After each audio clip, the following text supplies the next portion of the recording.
Acceptance, observation, இந்த 2 குவாலிட்டியும் ஒருத்தர் இருந்துச்சுன்னா அவங்களோட வெற்றியை யாராலையுமே தடுக்க முடியாதுங்க. இந்த 2 குவாலிட்டியும் விஜய் சார் கிட்ட பக்காவா இருக்கு. அவர் வந்து எதை செஞ்சாலும் ரொம்ப தெளிவாகவும் தீர்க்கமாகவும் முடிவெடுத்து தான் செய்வார். எப்படி சினிமாவில் அவர் கிங் ஆனாரோ அதே மாதிரி அவர் அரசியலையும் கிங் ஆவார்.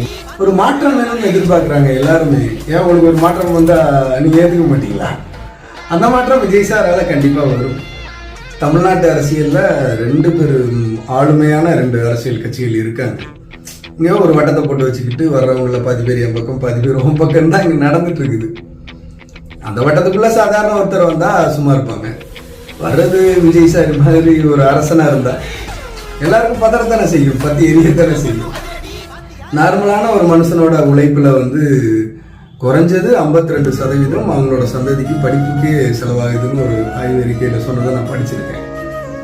இங்கே மக்கள் வந்து ஒவ்வொரு விஷயத்துக்கும் அவனோட தேவைக்காக இஎம்ஐன்னு உழைக்கிற காசெல்லாம் அப்படியே வீணாக போயிருதுங்க. எல்லாத்துலேயும் அவங்க வரி கட்டி தானே வாழ்ந்துட்டு இருக்கிறாங்க.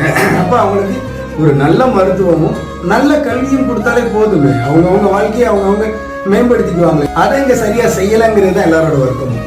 இங்கே வந்து நல்ல அரசாட்சின்னு மாறுதட்டிக்கிற அரசியல்வாதிகள்லாம் தேவையில்லைங்க.